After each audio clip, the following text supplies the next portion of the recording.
Good evening, Facebook and YouTube land. I'm Conrad Shesvener from Virginia Beach. I am one of Virginia Beach's representatives to the Hampton Roads Black Caucus Community Action Team. Tonight, the HRBC is producing its first and hopefully a series of public meetups with sitting Hampton Roads elected officials.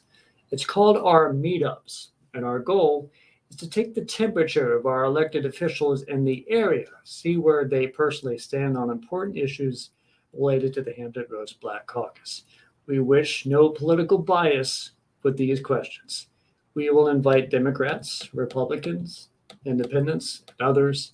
As long as they are sitting 757 politicians, then they will get our respect, candor, and attention, provided they share with us a transparent look at their own opinions. So tonight's questions are simple.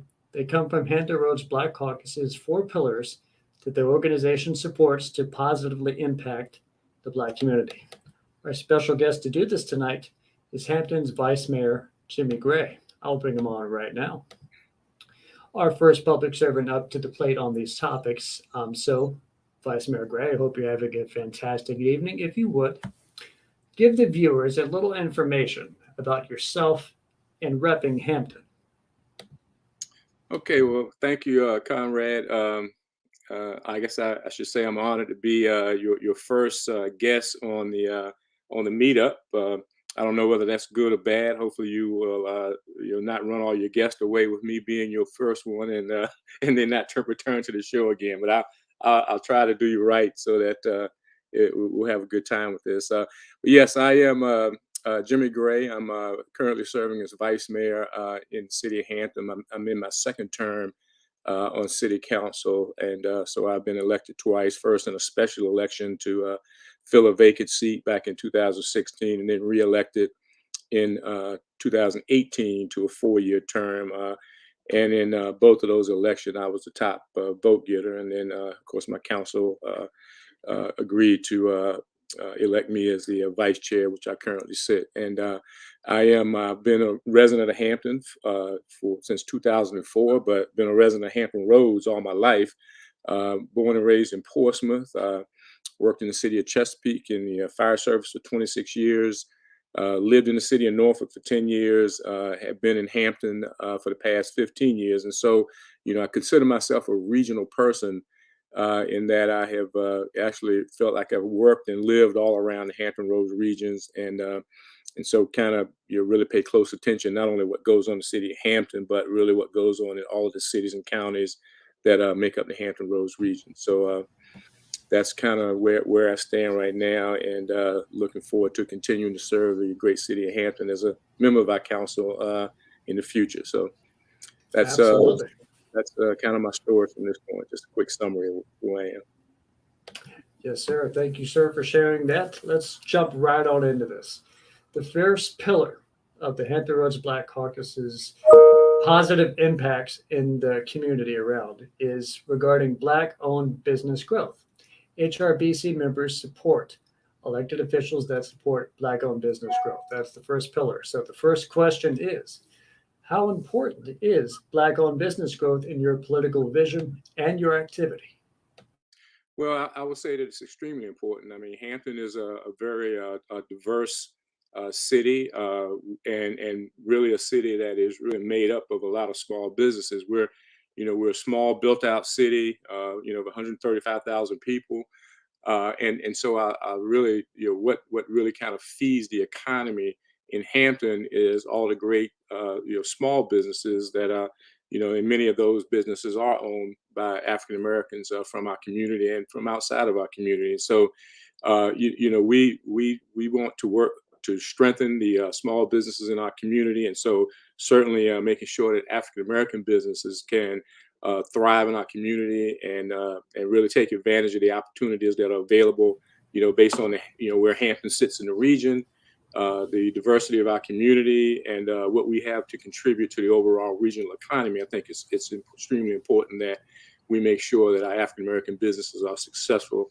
in our community, and we have resources in place and people in place to try to ensure that occurs. Fantastic. I will follow up with the same pillar. Different question. Does a government with you in it have a role in cultivating Black business growth? Well, yes, it does, and it has in the past. Before I was a council member, it continues today, and I think that is a part of the legacy and of Hampton and part of the culture of Hampton that we consider ourselves an innovative city, and some of the programs that we have in place really are structured to assist small businesses, and particularly minority and women-owned businesses in our community, to grow and succeed. Hampton was the first city in the Hampton Roads region to conduct disparity studies to find out where we were falling short, where our gaps were with regard to women and minority businesses getting a piece of the work and the investments of tax dollars in public projects. And after those initial disparity studies, we put a couple of things in place, and one of those was a minority business office to help small businesses to grow. The second was a oversight committee, a purchase and procurement oversight committee, which is made up of Hampton citizens and appointed by City Council to kind of oversee our efforts and where we may be falling short, where we're meeting our goals, and what additional work that we might do to be more successful with ensuring that women and minority businesses get a piece of the pie, so to speak, with regard to tax dollars being invested in procurement in the city of Hampton. Our small business coordinator, who works very closely with many of the African American business, the women-owned businesses in our community, Erica Spencer, does an outstanding job in many of the businesses in our community. They know her. She partners with other localities as well as businesses within our community to create forums, seminars, and so forth to help strengthen businesses and position.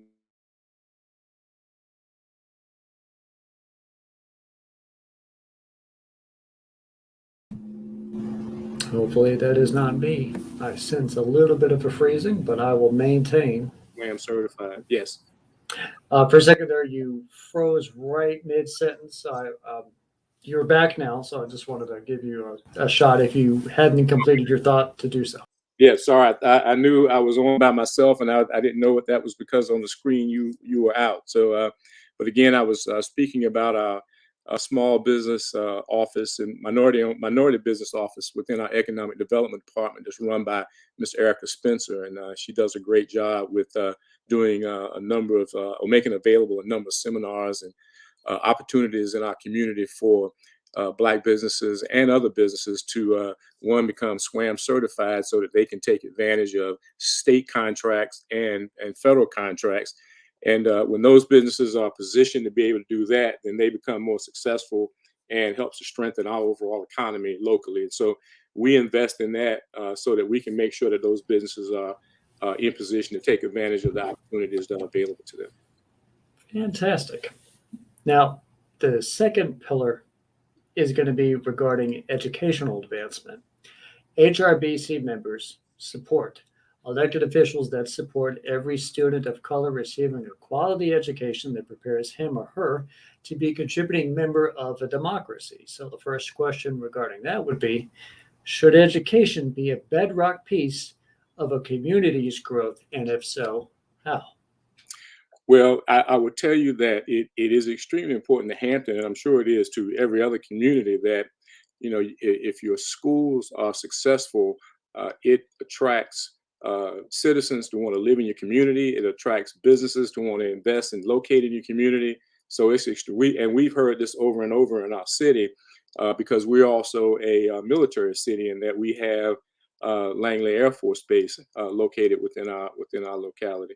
And so we know that when the soldiers who are bringing their families here, we understand that the Department of Defense, for example, does a report card on various communities looking at, housing, schools, crime, and other factors, and they make that information available to military people to be able to make decisions on where to live when they come to a community.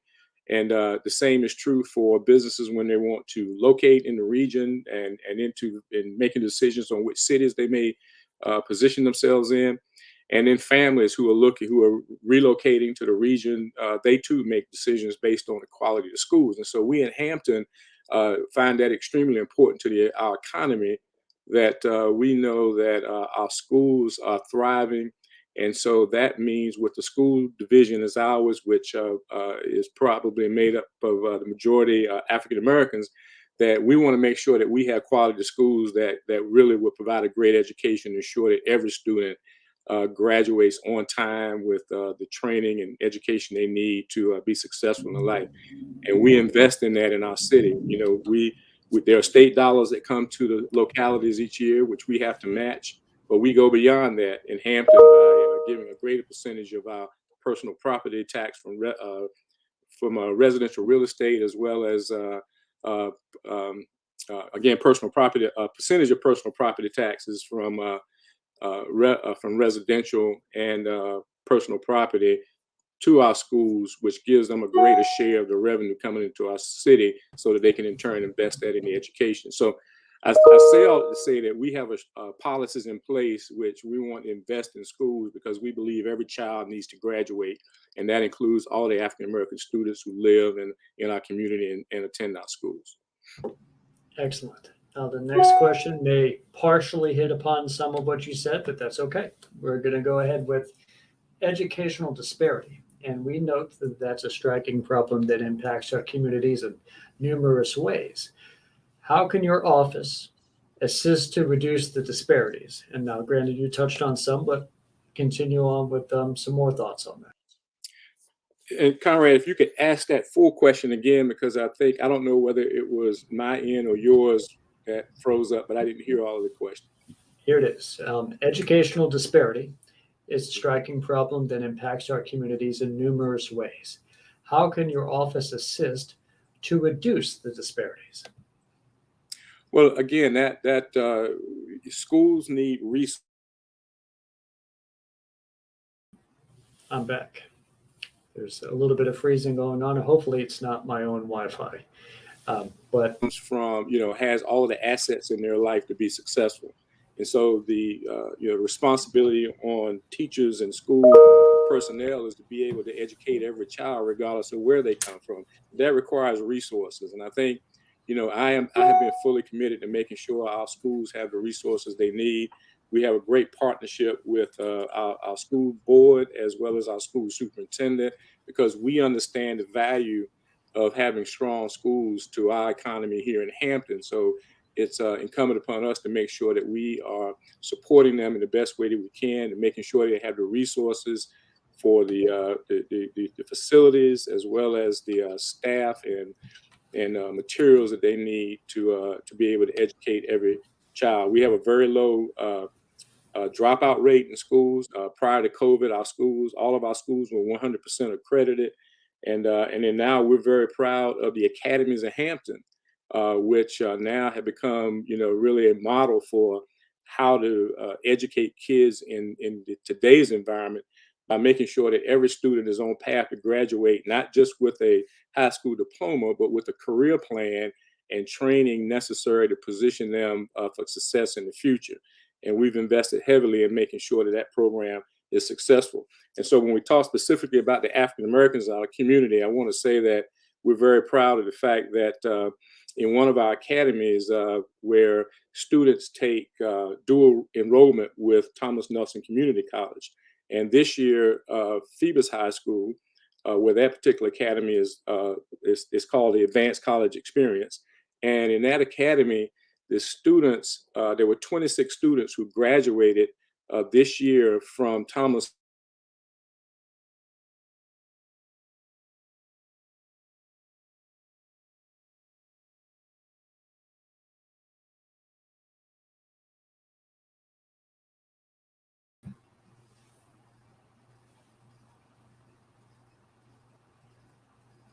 We're able to thrive and ensure that all of our kids are getting a great education.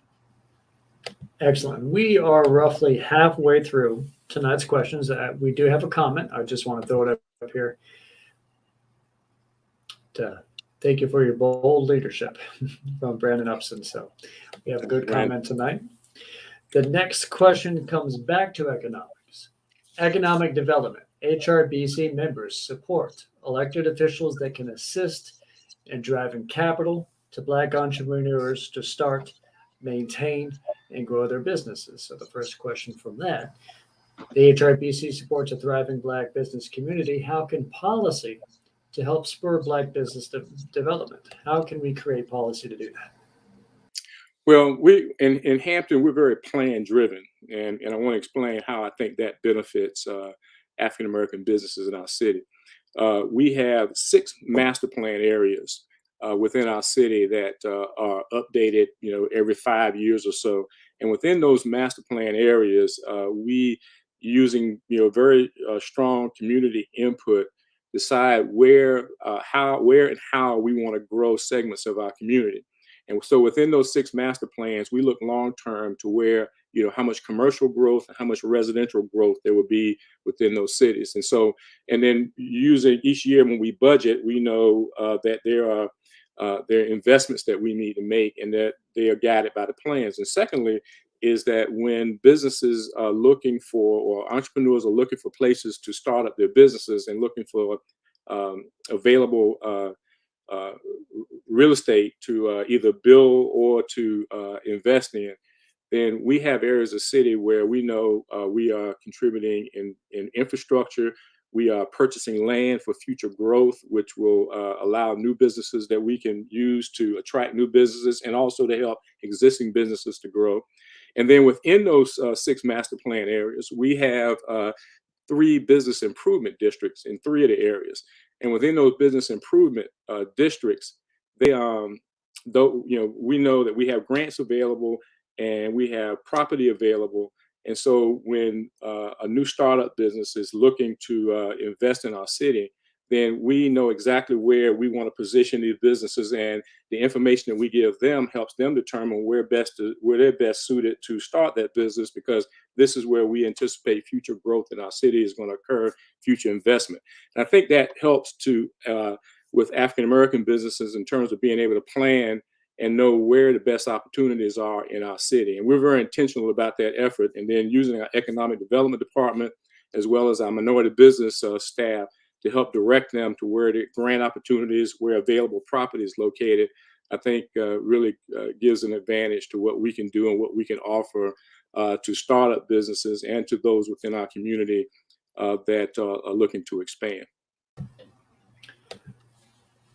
I definitely think that those are pretty cool ideas, but let's see if there's any more out there with our next question of, does your office support or lead initiatives specifically to lift new businesses higher? And by that, I mean specifically you and other council members in Hampton.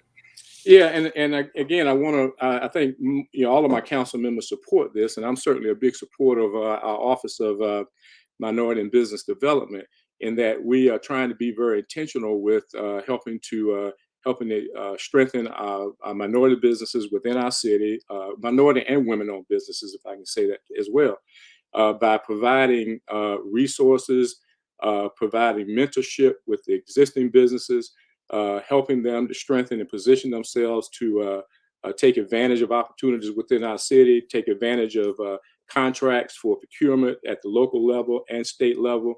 And so we have been investing time and resources in making these kinds of training and forums available, as well as bringing in successful business people to help mentor, answer questions, and provide guidance. And so, we don't just wait for that to happen. We have a very lengthy list of, as a matter of fact, we have next month coming up a business resource fair where we'll invite all the businesses that are looking to try to grow and strengthen themselves within our community to participate in a resource fair where we'll invite successful businesses in to be able to share their success stories and to help these businesses get the guidance they need to grow. And so a lot of that I think is very beneficial to Black-owned businesses within our city to be able to have access to this.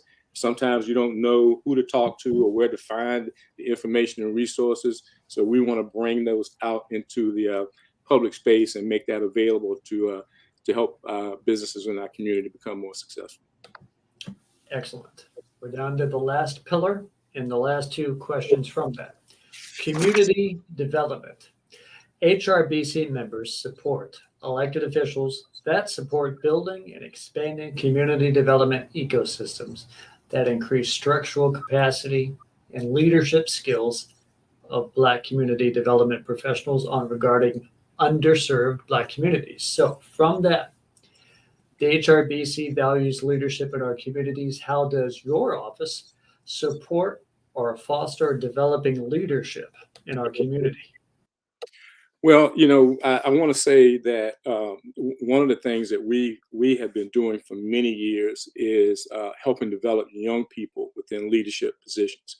And within our community, we have, for example, a youth commission that's been around for years. And I think each year we have about 20 young people from 4 of our high schools who are appointed by council, become leaders in our city, and helping them to look for problems within our community, to develop solutions, and then the pathway to be able to recommend solutions to the governing body and the city council. And so that is a long running program to help develop young people into future leaders.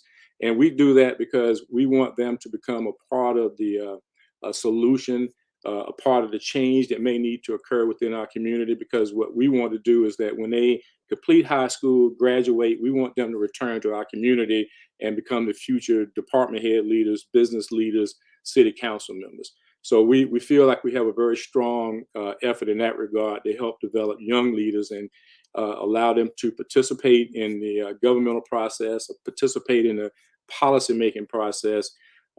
We also supported recently a special program to help young people strictly around developing public policy, working with consultants and our housing authority director. We had a summer leadership academy with a group of high school students. And so we are regularly investing in our young people in hopes of inspiring them and sparking an interest in future.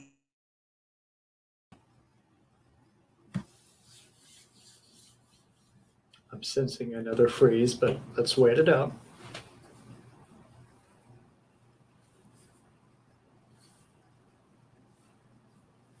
A personal note. I mean, I've been actively involved through nonprofit work in our community for many years, and I think my experience in that arena really helps really kind of shape my ideas as a council member in the city of Hampton. I'm very active through the Hampton Roads Committee of 200 plus men in helping to work with young people, celebrating academic achievement, trying to advance the structure and the resources necessary to help African American businesses achieve success in our community. And so with that, I think from a personal note, I think I've been actively involved in that, and one that I'm very proud of as well, as I was one of the founding members of the Visionaries of Change, a philanthropic organization of African Americans who want to pool resources from the African American community that could then be reinvested in nonprofits that really benefit African Americans in the Hampton Roads region. So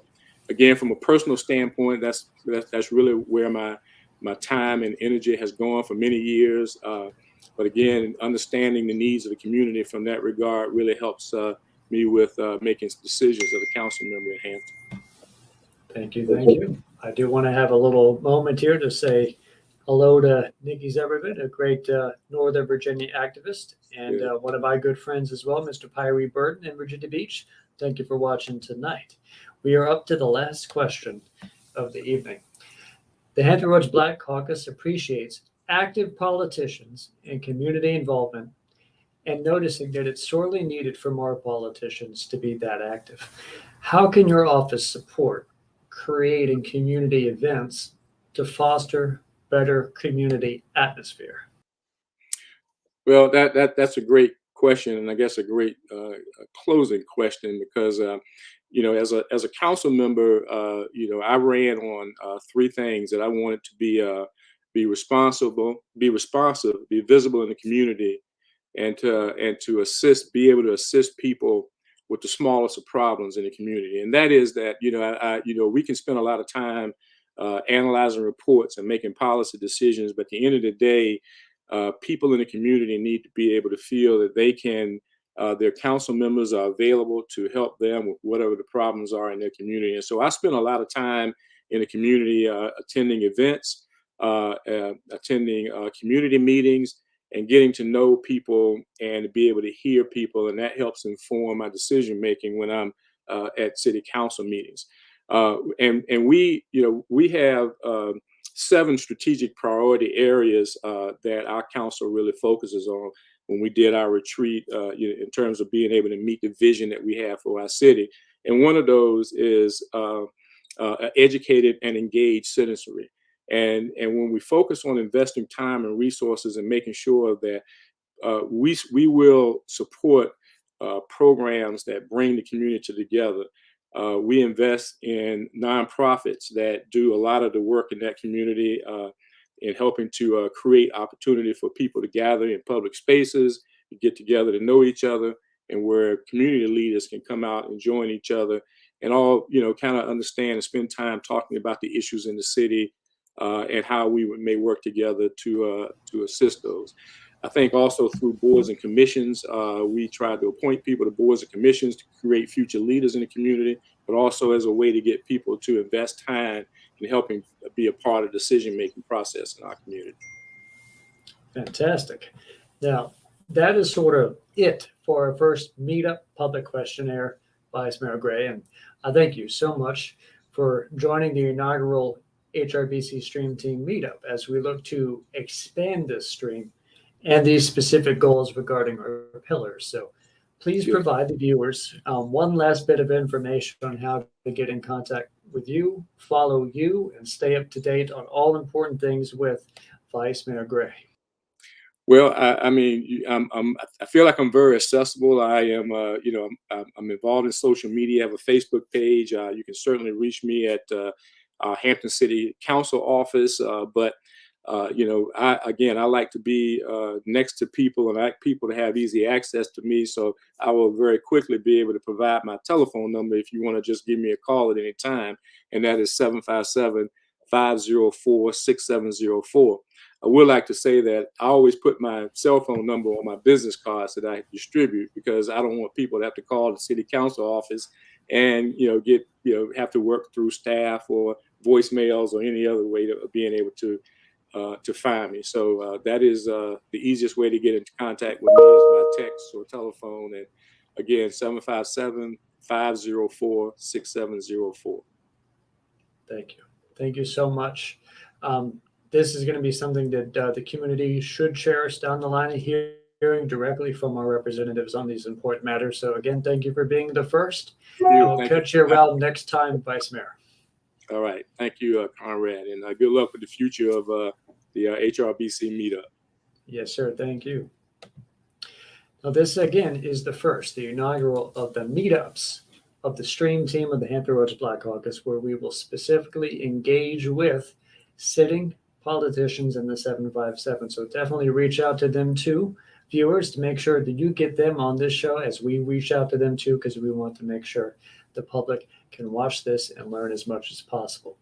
I also want to say hello to Miss Jan Taylor, who's also a member of the great HRBC and the Community Action Team here in Virginia Beach, another one of the Virginia Beach Cats.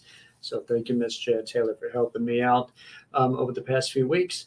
And I definitely hope that all the viewers tune up for the next meetup on the HRBC when that comes around. So thank you guys for viewing tonight, and we'll catch you next time.